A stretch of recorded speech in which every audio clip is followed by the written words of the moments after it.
오늘 하나님 말씀은 마태복음 11장 25절에서 27절 말씀입니다. 신약성경 마태복음 11장 25절에서 27절. 짧은 구절이지만 사실은 매우 중요한 내용을 담고 있는 말씀이기도 합니다. 다 찾으셨으면 제가 봉독해 드리겠습니다. 그때에 예수께서 대답하여 가라사대 천지의 주제이신 아버지여, 이것을 지혜롭고 슬기 있는 자들에게는 숨기시고 어린 아이들에게는 나타내심을 감사하나이다. 옳소이다. 이렇게 된 것이 아버지의 뜻이니이다. 내 아버지께서 모든 것을 내게 주셨으니 아버지 외에는 아들을 아는 자가 없고 아들과 또 아들의 소원대로 계시를 받은 자 외에는 아버지를 아는 자가 없느니라. 아멘. 제가 요즘 자주 듣는 그러한 말이 있습니다. 일반적인 사람을 통해서 듣는 말이 있고 또 미디어를 통해서도 듣는 말이 있습니다. 뭐냐면 누구도 믿지 말고 오직 내 자신만 믿으라, 이러한 말들입니다. 그리고 좀 더 나가서는 네 자신이 하고 싶은 대로 행동해라, 이렇게 이야기하고 격려합니다. 여러분도 저와 같이 이런 소리를 많이 들어보지 않았습니까?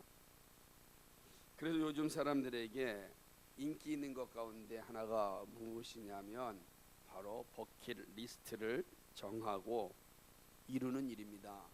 버킷리스트, 이게 무슨 말이냐면 사람이 죽기 전에 꼭 해야 될 일들을 적는 목록입니다. 사람이 시간이 많이 남든 적게 남든 간에 내가 죽기 전에 이거 하고 싶다 해서 목록 정해놓고 하나씩 지워가는 거죠. 다 지우면 죽음이 오는지 모르겠어요. 그러나 어쨌든 버킷리스트를 만듭니다. 영화에서 시작된 장면이지만 실제로 많은 사람들이 행동으로 옮기고 있습니다. 근데 우리나라가 참 어려운 시대를 살았던 때가 있었고 또 경제적으로 부강한 시대를 산 적도 있었다고 말할 수 없지만, 그러나 이전에 비하면 나은 삶을 살았습니다. 그러다 보니까 정말 우리나라 사람들은 이제 많은 부분 이 여행을 떠나고 있는 것을 보게 됩니다. 국내든 국외든 어디든 가든 여행을 떠나는데, 떠날 때 목적이 뭐냐면 버킷리스트 지우는 겁니다. 죽기 전에 한번. 근데 여러분, 이 버킷리스트를 정할 때 기준이 어디에 있다고 생각합니까? 어디에 있을 것 같습니까? 버킷리스트의 기준은 다른 게 아닙니다. 바로 자신입니다. 자신이 모든 것의 기준입니다.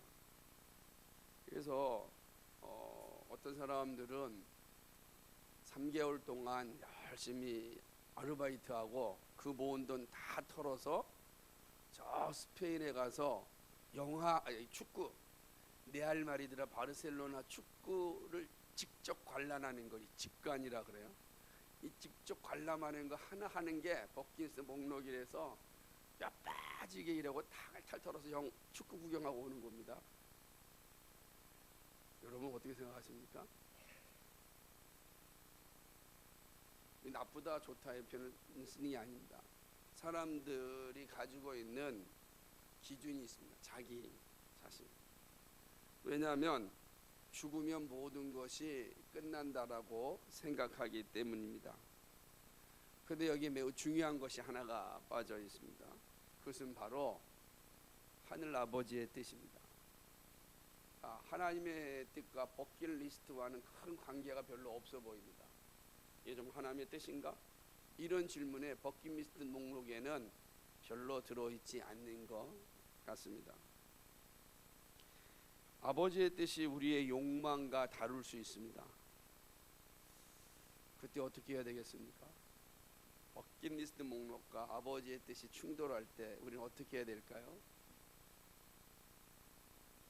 충돌하지 않을 때가 더 많이 있겠지만 충돌할 때 우리는 어떻게 해야 될까요? 오늘 말씀은 우리가 무슨 결단을 하든지 어떠한 일을 하든지 바른 결단의 토대가 무엇인지를 우리에게 말씀해 주고 있습니다. 본문을 보게 되면은 그때에라고 하는 말씀으로 시작을 합니다. 그죠? 25절에 보니 그때에, 그때가 언제일까? 그때는 예수님께서 복음을 전하시고 듣지 않는 자들에게 심판을 공고할 때입니다. 하나님께서 가버나움을 비롯하여서 베세다와 고라신에서 그리고 갈릴리 지역의 여러 지역을 돌아다니면서 능력을 행사하시고 구원에 이르는 복음을 전하셨습니다. 바로 그때입니다. 예수님은 복음의 놀라운 신비를 갈릴리 모든 동네에 전하고 그리고 그들에게 하나님이 주시는 놀라운 능력을 행사하고 있었습니다. 놀랍게도 베세다와 고라신과 가버나움에 있는 사람들이 회심하여 하나님께로 돌아오지 않았습니다. 그들은 여전히 자신의 방식대로 생각하고 자신의 뜻대로 살아가고 있었습니다. 중요한 건 늘 자신의 뜻이었고 자신의 생각이었습니다. 그래서 그들은 주님의 말씀을 듣고 예수님을 믿는 자리로 돌아오지 아니한 것입니다. 바로 그때에 예수님이 오늘 말씀을 전하는 겁니다. 예수께서 대답하여 가라사대 천지의 주제이신 아버지여 이것을 지혜롭고 슬기 있는 자들에게는 숨기시고 어린 아이들에게 나타나심을 감사하나이다. 이렇게 말씀하십니다. 천지의 주제이신 하나님, 그래서 하늘과 땅의 주인이신 하나님, 창조주 하나님이라는 아니겠습니까? 나의 모든 것을 아시는 그 하나님, 그 하나님을 향하여 예수님께 이렇게 이야기하십니다. 이것은 뭐죠? 복음의 비밀을 얘기합니다. 예수 믿음으로 말미암아 구원에 이르는 이 놀라운 것을 누구에게는 지혜롭고 슬기 있는 자들에게는 숨기시고 어린아이들에게 나타내시면 감사하다라고 하고 있는 것입니다. 그렇죠? 베세다와 고라신 그리고 가버나움에 일어난 심판을 말씀하신 아버지께서 슬기롭고 지혜로운 자들에게는 이 진리를 알려주지 아니하고 어린아이들에게 알려주신 것, 그것이 옳다라고 말씀하고 있는 것입니다. 이게 잘 이해하셔야 됩니다. 왜 하나님께서는 지혜롭고 슬기로운 자들에게 나타내지 아니하시고 어린아이들에게는 이 진리를 나타내셨을까? 그리고 예수님은 어린아이들에게 이 진리를 나타내는 것이 옳다라고 말씀하셨을까라고 하는 것입니다. 사실은 이 본문을 보게 되면 하나님의 생각이 이 사람들의 생각과 다르다라는 것을 우리가 이야기할 수 있습니다. 자세히 살펴보겠지만은 세상은 지혜롭고 슬기로운 자들을 원하지 않습니까? 그래서 이제 입시가 끝났고 정시가 다 끝났지만 수능 때만 되면은 1등부터 꼴찌까지 쫙 세우는 거 아니겠어요? 그래서 필요한 1등에서 몇 명만 데리고 나머지는 다 그냥 폐기 처분하는 세상처럼 만들어 놓고 있지 않습니까? 그 세상이 하는 일이죠. 세상이 하는 일이다. 그러니까 우리도 알게 모르게 이렇게 이야기를 합니다. 그래서 몇 등까지는 이렇게 선망의 눈치로 바라보고 그러지 못한 나머지 사람들에 대해서는 아이고 학교 다닐 때 뭐 했으면 저래? 이렇게 사람을 평가하고 맙니다. 그게 세상이 하는 일이죠. 그러니까 세상의 비밀들은 누구에게만 알려져 있느냐? 지혜롭고 슬기로운 자들에게만 알려지고 그런 사람들에게만 이야기합니다. 그렇게 이야기하죠. 야, 너희들은 뭐 알아서 뭐 하려 그래? 내가 안타까운 점, 제가 고등학교 다닐 때도 그랬습니다. 제가 다녔던 학교는 지금은 그런지 모르겠지만 수학, 영어, 국어는 이게 반별로 나눠져서 공부를 합니다. 그래서 1등부터 저희 한 반 70명이었는데 1등에서부터 한 3분의 1을 나누죠. 한 20등까지는 A반으로 가서 공부합니다. 그러니까 각 반에 있는 아이들이 1등부터 20등까지는 다 모여가지고 A반에 갑니다. 지금도 그렇게 하나요? 학교에서? 그러지 않지. 그리고 20등부터 40등까지는 B반으로 다 모입니다. 그리고 50등부터 나머지 반은 또 다 모입니다. 그러면 50등 나머지 반에 어떤 일이 났겠습니까? 거기 정말 열정적으로 공부하는 아이들이 있었겠습니까? 그러지 않는 거야. 선생님들이 와가지고 가르칠 때도 A반, B반, C반에 가르치는 강도도 좀 다릅니다. 강도도 달라요. 더 깊이 얘기하면 속상하니까 그런 때가 있었습니다. 이게 세상이 하는 일이죠. 그리고 그러니까 알려줄 건 여기까지만 니네 알면 돼라고 하는 거예요. 너희도 들어갈 학교가 따로 정해져 있으니까 야 니네 이거 알려준다고 해서 뭘 알겠어? 이렇게 얘기하고 덜 알려줍니다. 그리고 학생들도 그걸 내 거 알아야 돼라고 하는 기대 심리도 별로 없습니다. 세상의 방법이 그렇다라고 하는 것이죠. 그런데 오늘 예수님은 전혀 다른 방법으로 이야기합니다. 슬기롭고 지혜로운 자들에게는 이 놀라운 구원의 소식, 이 진리의 소식은 나타내지 아니하시고 어린아이들에게 나타내셨다는 거예요. 근데 예수님이 뭐라고 말씀하냐? 그게 옳습니다 라고 이야기. 맞습니다. 예. 아니 그게 옳은 겁니다. 그게 하나님이 기뻐하신 뜻임을 알 수 있습니다 라고 이야기합니다.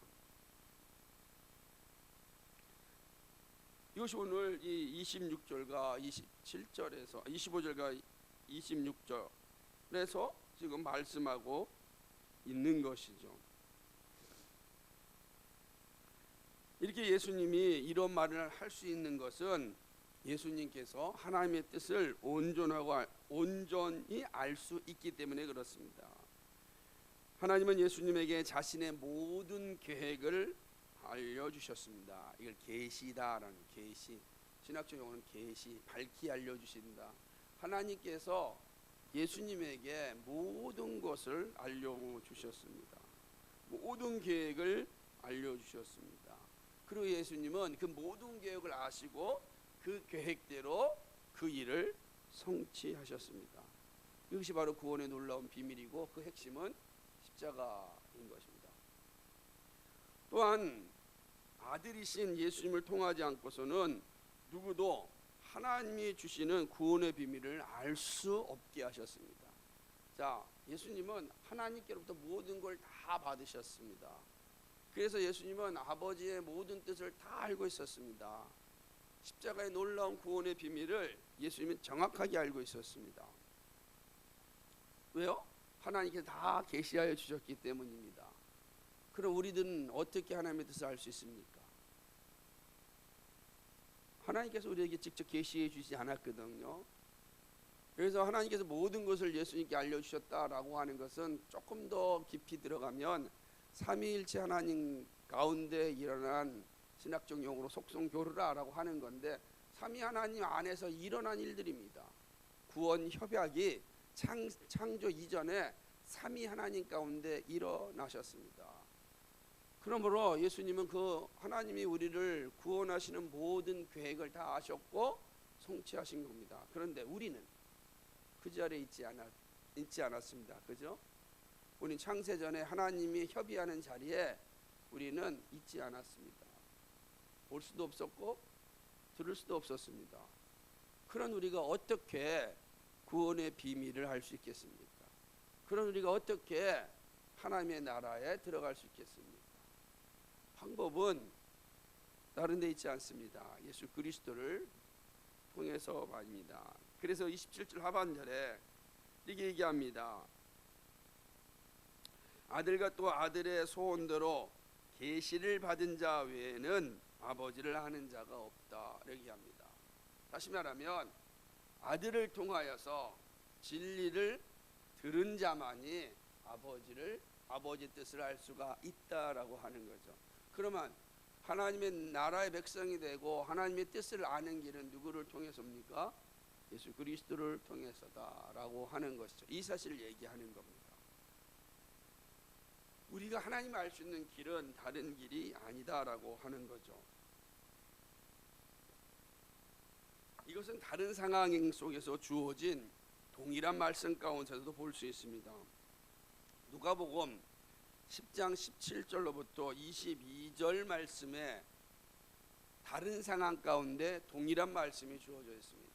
이 누가복음 10장 17절과 22절의 말씀은 어떤 내용이냐면 사도들이 예수님께로부터 전도대로 파송을 받습니다. 70인이 각 지역으로 둘씩 가서 전도를 합니다. 전도를 열심히 했습니다. 그때 놀라운 일이 일어나는 거예요. 이들이 가서 예수의 이름으로 복음을 전하자 사단이 그들 앞에 굴복하고 마는 것입니다. 아는 거야. 이들이 너무 기뻤고 신났습니다. 그래서 다 돌아옵니다. 전도를 마치고 돌아왔습니다. 예수님 앞에 와서 이야기를 합니다. 예수님, 우리가 예수의 이름으로 복음을 전할 때 사단이 굴복하였습니다. 이야기하는 겁니다. 너무 신나지 않았습니까? 여러분 그런 되게 신나잖아. 여러분 전도로 나갔는데 여러분 딱 가가지고 예수 믿으세요 그랬더니 아멘 하고 예수를 믿으면 신나잖아요. 대부분 그런 일이 별로 없지만 그죠? 신난 거예요. 예수님 와서 이렇게 됐습니다. 그때 예수님이 이야기합니다. 나도 보았다. 사단이 하늘로서 번개같이 떨어지는 것을 보았다. 이렇게 이야기합니다. 이게 제가 우리 왔던 정일구 목사님이 강의했던 르네 지라르라고 하는 분의 책 제목이에요. 얘기합니다. 사단이 하늘로서 번개같이 떨어지는 것을 보았다. 그러면서 이렇게 얘기합니다. 그런데 귀신들이 항복하는 것으로 기뻐하지 말라라. 너무 기쁜데 그런 거로 기뻐하지 말고 너의 이름이 하늘에 기록된 것으로 기뻐하라. 이렇게 얘기합니다. 사단이 그 신난 일이잖아요. 근데 그거로 즐거워하지 말고 너희가 즐거워해야 할 것은 너의 이름이 하늘에 기록된 것으로 기뻐하라. 이 이야기합니다. 그런 후에 이 말씀을 주십니다. 이 비밀을 지혜롭고 슬기 있는 자들에게는 나타내지 아니하시고 어린아이들에게 나타내신 것을 감사합니다. 이게 아버지 뜻이고 옳습니다 라고 하는 말씀을 하고 있습니다. 그러면 두 말씀 내용 다 마찬가지죠. 구원에 이르는 길, 그죠? 아버지의 뜻, 이것이 얼마나 중요한가를 말씀하고 있는 것입니다. 예수님 믿음의 사람들이 가지고 있어야 될 가장 중요한 신앙의 자세는 하나님의 뜻을 정확하게 알고 그 뜻에 순종하는 것입니다. 그것이 바로 구원에 이르는 길이요 구원받은 자들의 삶의 자세이기 때문입니다. 자, 그렇다고 한다면 예수님께서 이 말씀, 제가 사실 설명드렸습니다. 이 말씀을 통해서 구체적으로 우리에게 주시고자 하는 교훈은 무엇일까? 사실은 이 본문 가지고 사실 되게 길게 설교할 수밖에 없는 내용이지만 우리는 한계가 있으니까 짧게 좀 살펴보고자 합니다. 그러나 오늘 이 세 가지 내용은 하나하나 그 자체로 세 번의 설교라고 할 수 있습니다. 첫 번째로는 자신의 부족함을 인지하고 겸손한 자세를 가지라. 이것이 하나님의 뜻입니다. 하나님이 정말 구원의 놀라운 소식을 알고자 하는 자들에게 요구하는 게 무엇인가? 자신의 부족함을 인지하고 겸손한 자세를 가지라는 것입니다. 천지의 주인이신 하나님께서 구원의 놀라운 비밀을 슬기 있는 자들에게는 숨기시고 어린아이들에게 나타나셨습니다. 예수님이 이 사실에 긍정적이었습니다. 왜냐하면 그 사실을 잘 볼 수 있는 게 예수님께서 이 일에 대하여 감사하는 모습에서 볼 수 있습니다. 25절 보게 되면 어린아이들에게 나타내심을 감사합니다. 감사하다는 거예요. 어린아이들이 나타낸 거 감사하다. 그러니까 예수님은 이 아버지의 뜻이 너무 고맙다라고 이야기하는 것입니다. 예수님께서 대비하는 지혜롭고 슬기 있는 자들과 어린아이들은 어떤 것인가? 어린아이들은 이미 제가 첫 번째 내용에서 살펴본 것처럼 자신의 부족함을 인지하고 겸손한 자세를 갖는 자들, 그걸 어린아이들이라 표현하는 겁니다. 그러니까 물질적인 어린아이라는 개념이 아니라 그 물질적인 육체적인 어린아이들에게서 나타나는 모습 가운데 하나가 뭐냐면 자신의 부족함을 인지하고 겸손한 자세를 갖는 거죠. 반면에 지혜롭다, 이 무슨 뜻인가? 이 현명하고 학식이 있다는 거예요. 어쩜 이 사람 책을 많이 읽은 사람들입니다. 책을 많이 읽은 사람들이 매우 중요하지만 또 매우 위험한 사람 가운데 하나이기도 합니다. 뿐만 아니라 이 슬기 있다라고 하는 건 매우 총명하다는 뜻입니다. 매우 이성적인 사람이라는 뜻이겠죠. 즉 구원의 놀라운 비밀이 학식이 있고 이성적이고 총명한 사람들에게는 나타나지 않고 오히려 모든 면에서 부족한 아이에게 나타내신 것에 대하여 감사하다라고 말씀하고 있습니다. 이성적이고 똑똑한 지성인들은 세상에서 존경받는 모습을 갖고 있습니다. 그죠? 특별히 이 미디어의 세대 혹은 또 이런 사회가 막 발전하여서 놀랍도록 변화되는 시대에 누가 가장 존경받냐면 바로 전문가들입니다. 엘리트들입니다. 특별히 지식 전문가들이 되게 아주 인기를 누리고 있습니다. 그래서 그런 내용들이 되게 많이 미디어를 통해서 나타납니다. 그래서 사람들이 지식인의 강의가 있는 곳에 많은 사람들이 몰려들기도 합니다. 이게 이 세상 사람들이 가지고 있는 자세입니다. 그만큼 그분들은 열심을 다하여 공부하였고 애를 썼기 때문에 그런 위치에 올라갈 수 있다라고 생각을 합니다. 그걸 우리는 부정할 필요는 전혀 없습니다. 근데 문제가 하나 있습니다. 특별히 영적인 문제에 있어서 이분들이 가지고 있는 아주 치명적인 그러한 단점이 하나 있습니다. 그것은 바로 자신의 지식에 대한 자부심으로 말미암아 하나님의 뜻을 알려고 하지 않습니다. 이런 거예요. 자신의 지식이 너무 탁월하니까 그 지식으로 누구를 판단합니까? 성경과 하나님을 판단합니다. 이게 이들이 가지고 있는 아주 치명적인 질병인 것입니다. 이들은 자신이 얼마든지 개발하면 놀라운 자리에 이룰 수 있다는 생각을 가지고 살아갑니다. 아주 철저하게 오만한 마음을 가지고 있습니다. 근데 안타까운 것은 이런 오만한 마음은 결코 복음의 비밀을 알 수 없습니다. 전혀 이 사실 깊이 생각하면 많은 깨달음이 온다고 생각합니다. 여러분 한번 깊이 한번 생각해 보십시오.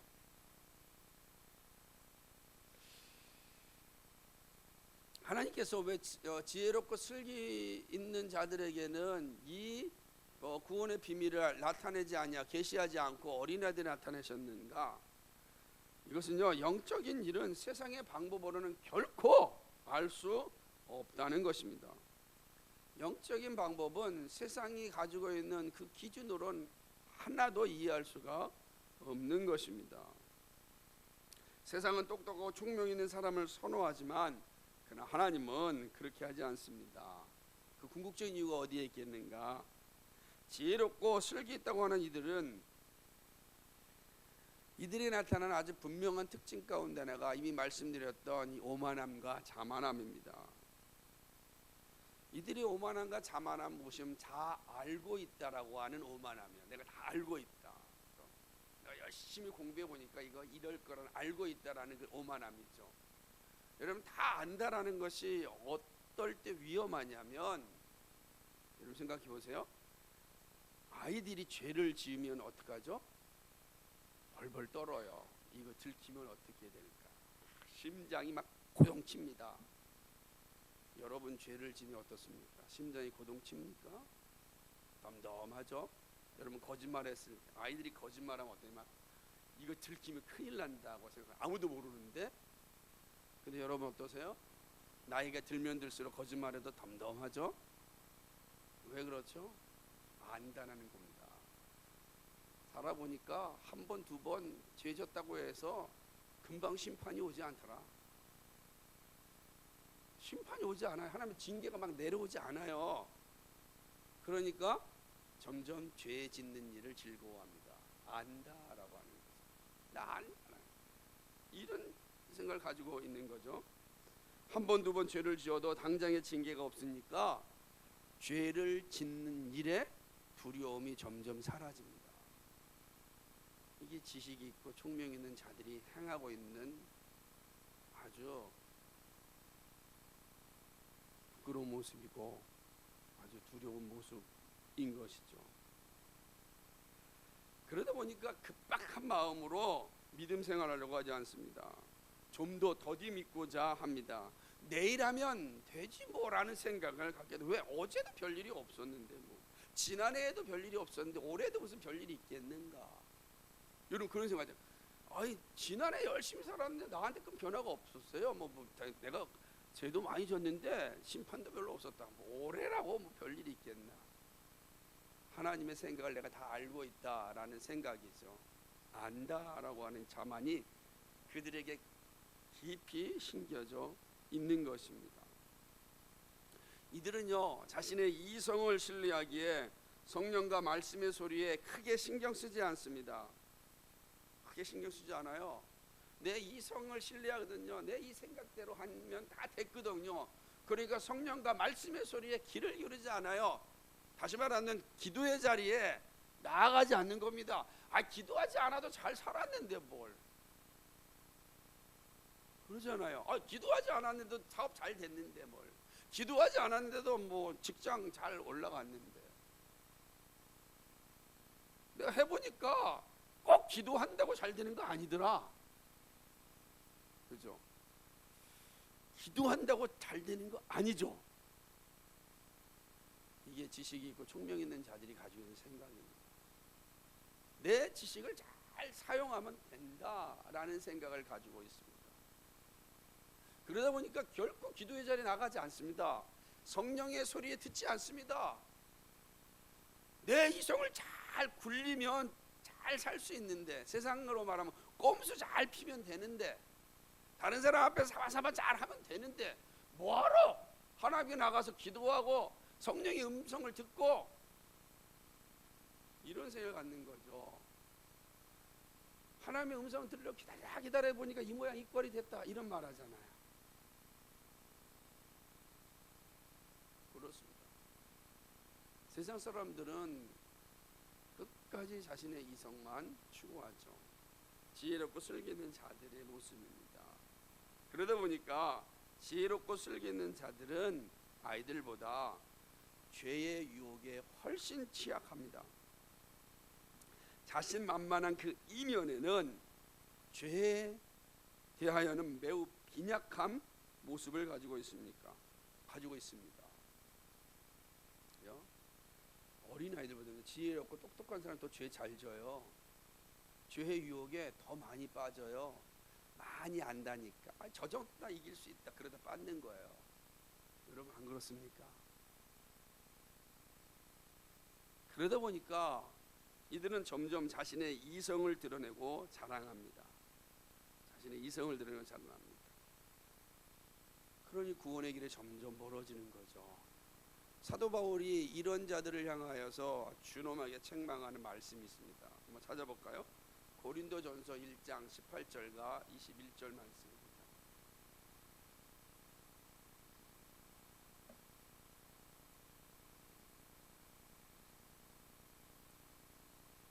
하시겠습니다. 시작. 십자가의 도가 멸망하는 자들에게는 미련한 것이요 구원을 얻는 우리에게는 하나님의 능력이라. 기록된 바 내가 지혜 있는 자들의 지혜를 멸하고 총명한 자들의 총명을 폐하리라 하였으니 지혜 있는 자가 어디 있느뇨 선비가 어디 있느뇨 이 시대의 변사가 어디 있느뇨. 하나님께서 이 세상의 지혜를 미련케 하신 것이 아니뇨. 하나님의 지혜에 있어서는 이 세상이 자기 지혜로 하나님을 알지 못하는 거로 하나님께서 전도에 미련한 것으로 믿는 자들을 구원하시기를 기뻐하셨도다. 아멘. 하나님께서 스스로 총명이 있다고는 이런 자들에게 무슨 진리를 알려주시겠습니까? 그러나 아이들로 대변되는 이들의 모습에서 볼 수 있는 것은 겸손입니다.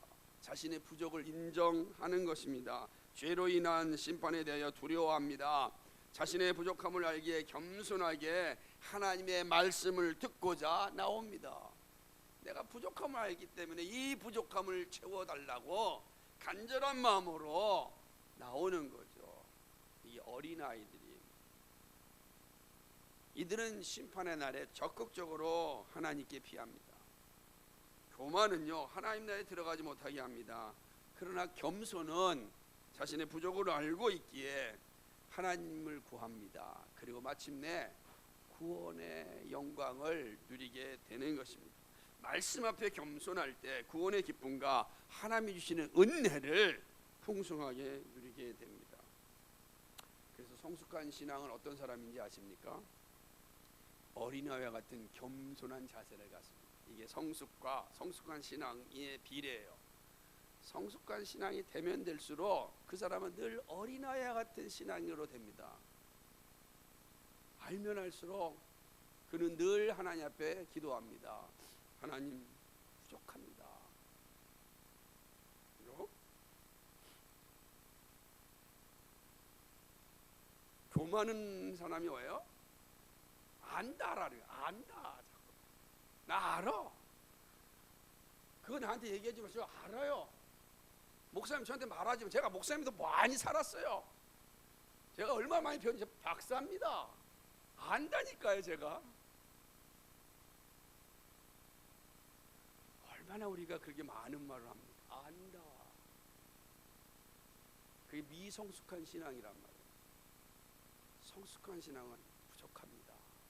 하나님 말씀하여 주옵소서. 내가 알지 못했던 걸 아직도 알지 못한 것이 무엇인지 깨닫게 해 주옵소서.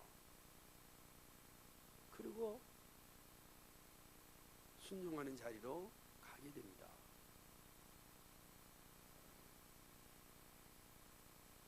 이러한 믿음이 정말 우리에게 필요합니다. 이것이 오늘 주님께서 제자들에게 주시는 말씀입니다. 이 믿음이 우리에게 있기를 소망합니다. 두 번째는요, 예수님이 매우 중요한 사실을 가르치는데 너무나도 잘 알고 있지만 우리가 항상 인지하지 못하는 것이죠.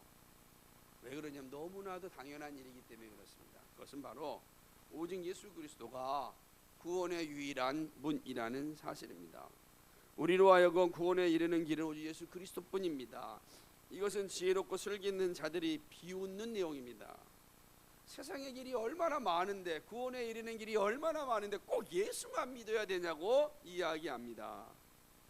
그래서 구원에 이르는 여러 길이 있다고 하는 종교다원주의가 지금 아주 그냥 인기를 갖고 기승을 부리고 있는 이유가 여기에 있습니다.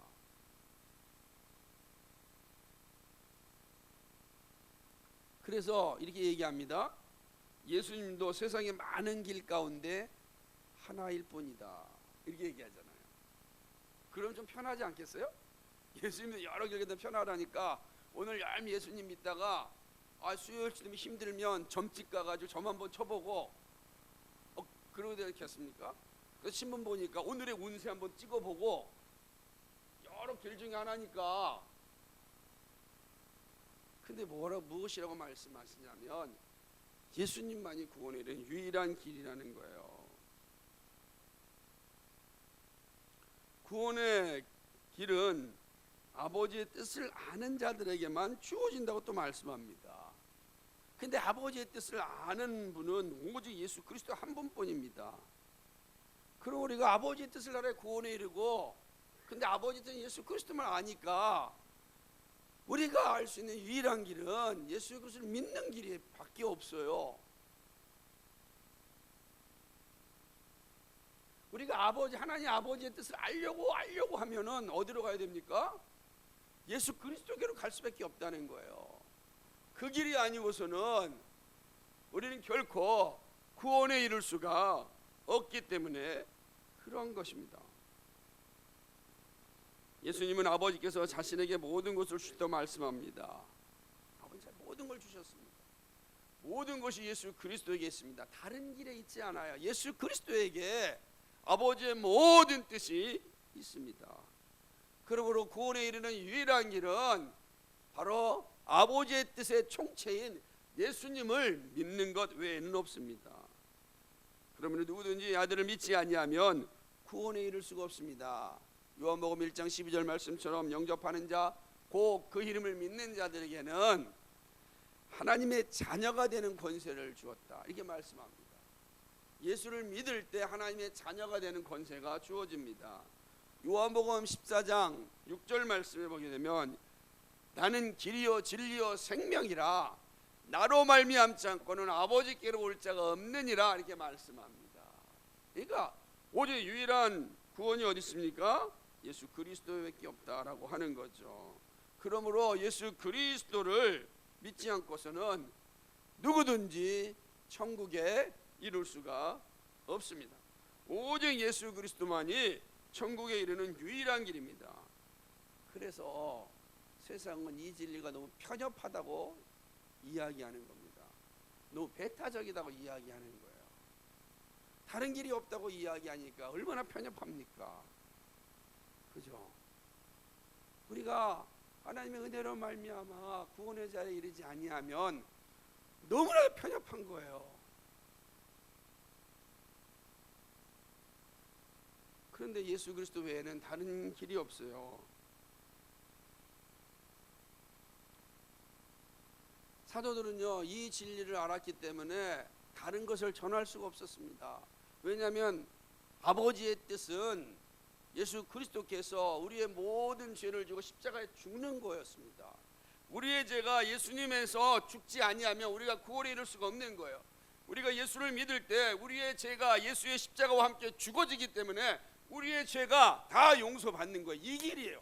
근데 이 역사 가운데 우리의 죄를 짊어지고 십자가에서 죽으신 이는 예수님 외에는 없습니다.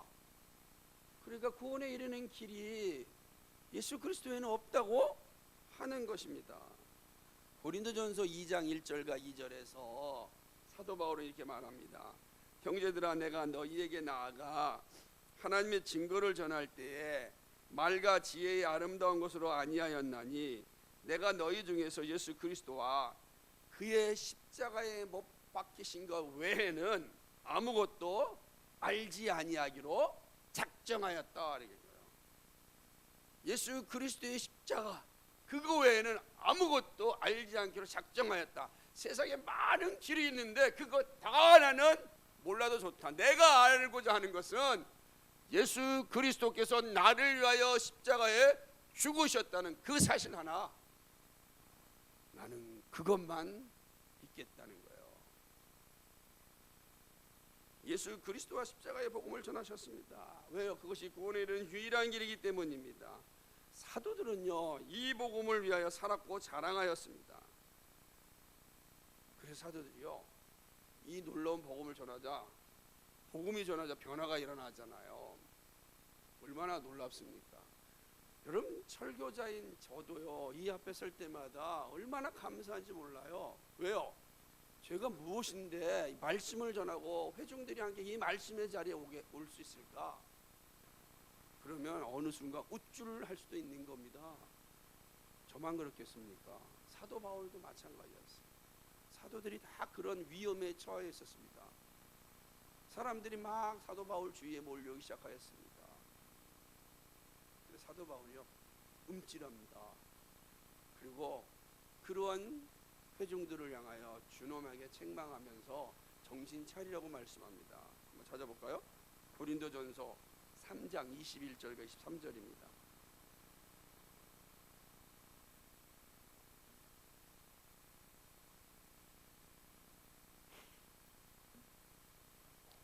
하시겠습니다. 시작. 그런즉 누구든지 사람을 자랑하지 말라. 만물이 다 너희 것임이라. 바울이나 아볼로나 게바나 세계나 생명이나 사망이나 지금 것이나 장래의 것이나 다 너희의 것이요 너희는 그리스도의 것이요 그리스도는 하나님의 것이니라. 아멘. 그런즉 누구든지 사람을 자랑하지 말라. 교회가 사람을 자랑하면 이미 끝난 거예요. 그 교회가 복음이 증거되고 있는가, 예수 그리스도가 증거되고 있는가가 중요한 겁니다.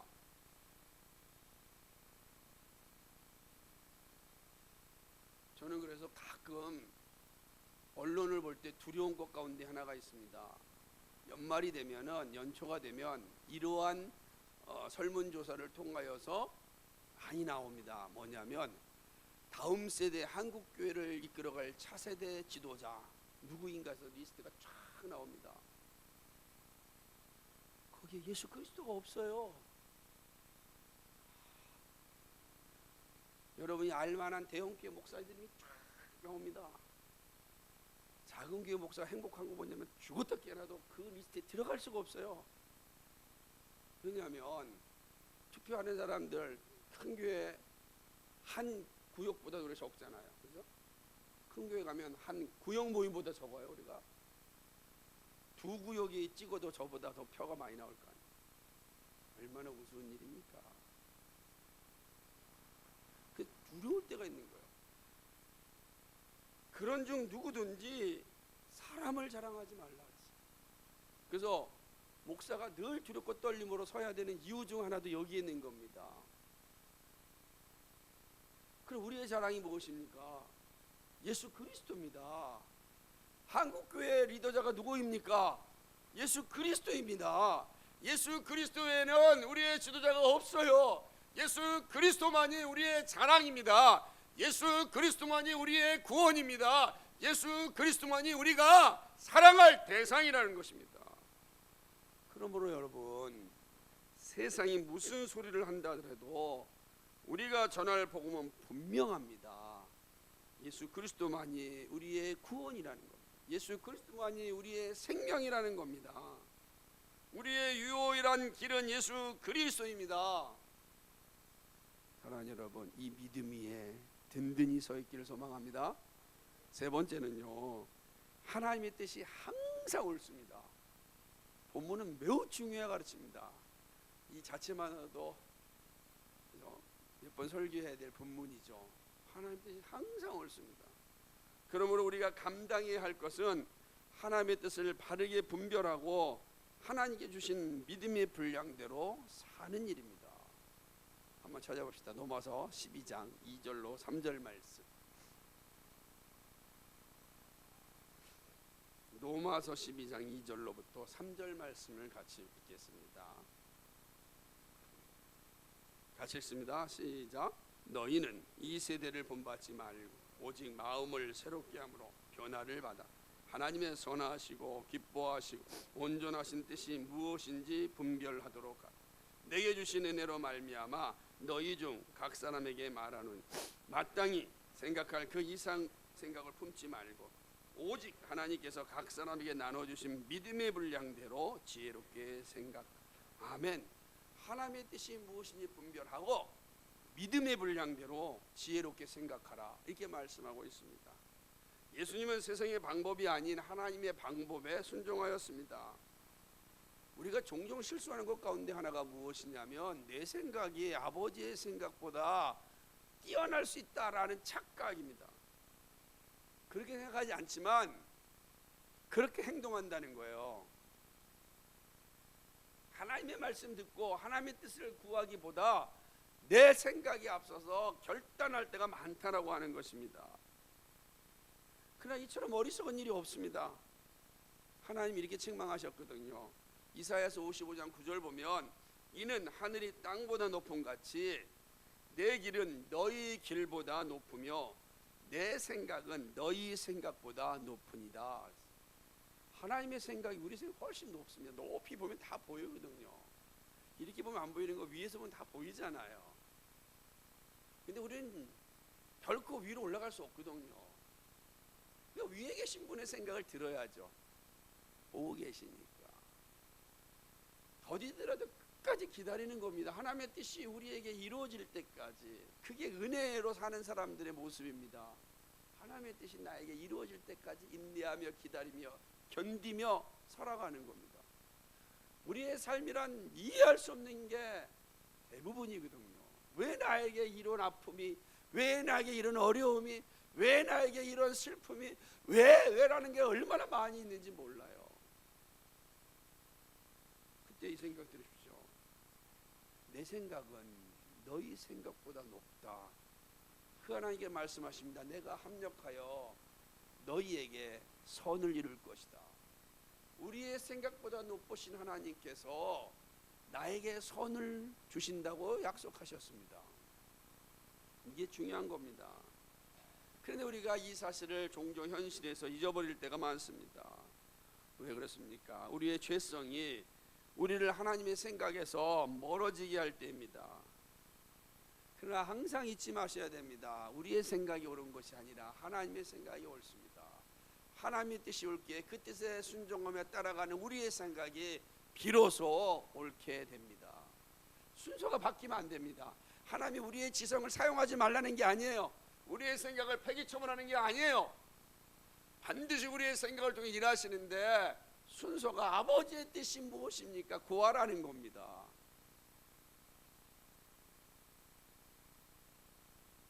그러므로 우리가 할 일은 하나님을 아는 일에 열심을 내야 됩니다. 하나님의 뜻이 우리 가운데 드러나기를 기뻐해야 됩니다.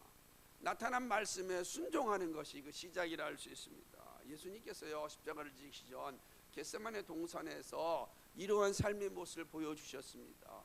땀방울이 핏방울이 될 때 기도하시던 예수님이었습니다. 그 주님이 뭐라고 말씀하셨습니까? 하나님 원하시거든 이 잔을 내게서 건너가게 없소서. 그러나 내 뜻대로 마옵시고 아버지의 뜻대로 하옵소서. 왜 그렇습니까? 아버지의 뜻이 옳기 때문입니다. 아버지의 뜻이 옳기 때문입니다.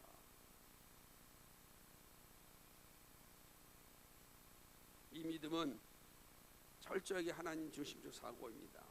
우리는 이것을 성경적 세계관이라도 말할 수 있습니다. 아버지의 뜻을 알고 그 뜻을 가지고 세상을 바라보고 이해하며 해석하며 살아가는 삶입니다. 그러므로 항상 하나님의 뜻을 구하여야 합니다. 그리고 하나님의 뜻에 순종할 수 있어야 합니다. 그것이 생명을 얻는 길입니다. 생명을 얻는 길입니다. 한번 따라해 봅시다. 아버지의 뜻이 항상 옳습니다. 이 믿음이 우리를 지배할 수 있기를 소망합니다. 이제 말씀을 우리의 삶에 적용하고자 합니다. 우선 우리가 기억해야 할 신앙의 자세가 있습니다. 그것은 철저하게 하나님 앞에 낮아지는 자세입니다. 하나님 저는 부족합니다. 하나님 알려주십시오 라고 하는 이 겸손의 자세입니다. 이걸 연습해야 됩니다. 하나님 저 부족합니다. 하나님 알려주십시오. 제 모난 부분이 무엇입니까? 제 연약한 부분이 무엇입니까? 알려주십시오. 알려주셨을 때 그 자리에서 순종해야 합니다. 겸손이 없는 신앙행위는 영광의 열매를 맺을 수 없습니다. 겸손이 있어야 하나님의 말씀을 받아들일 수 있습니다. 하나님의 뜻을 있는 그대로 받아들일 수 있습니다. 겸손이 성숙한 신앙의 꽃입니다. 그러므로 겸손의 연습은 너무너무나도 중요한 것입니다. 겸손은 나를 죽이고 십자가를 붙잡는 신앙입니다. 날마다 십자가에서 자신을 죽일 수 있을 때 우리는 예수 그리스도와 함께 날마다 부활합니다. 그리고 살아갈 수가 있는 것입니다. 이것이 바로 영적인 성숙입니다. 두 번째는 우리가 무엇을 자랑하고 있는지 잘 살펴야 합니다. 여러분 우리의 자랑이 이 땅의 것이라면 그처럼 부끄럽고 수치스러운 것이 없습니다. 그리스도인에게 있어서의 자랑이 이 땅의 것이라면 가장 수치스러운 겁니다. 그러면 자신의 영광과 자신의 어떤 성공을 막 자랑하고 그리스도가 사라졌을 때 가장 부끄러운 것, 가장 수치스러운 것.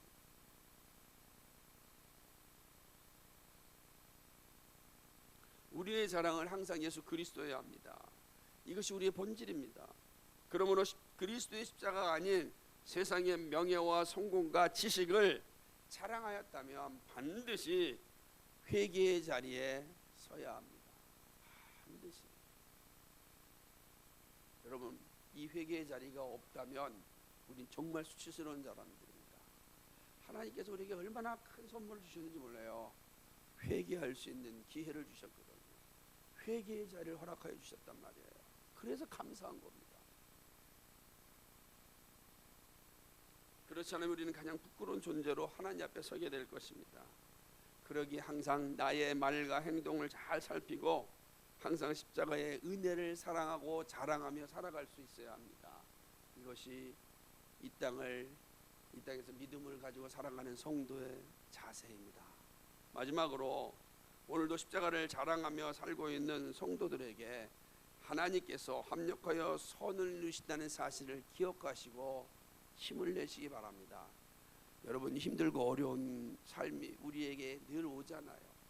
우리의 육신이 벗어나기 전까지는 이 땅에서 끊임없이 싸울 겁니다. 근데 기억하십시오. 그렇게 싸운 여러분, 하나님이 함께 하신다는 거예요. 내가 너와 함께 하리라. 네가 어디에 있든지 내가 너와 함께 하리라. 세상 끝날까지 내가 너와 함께 하리라. 약속하여 주셨습니다.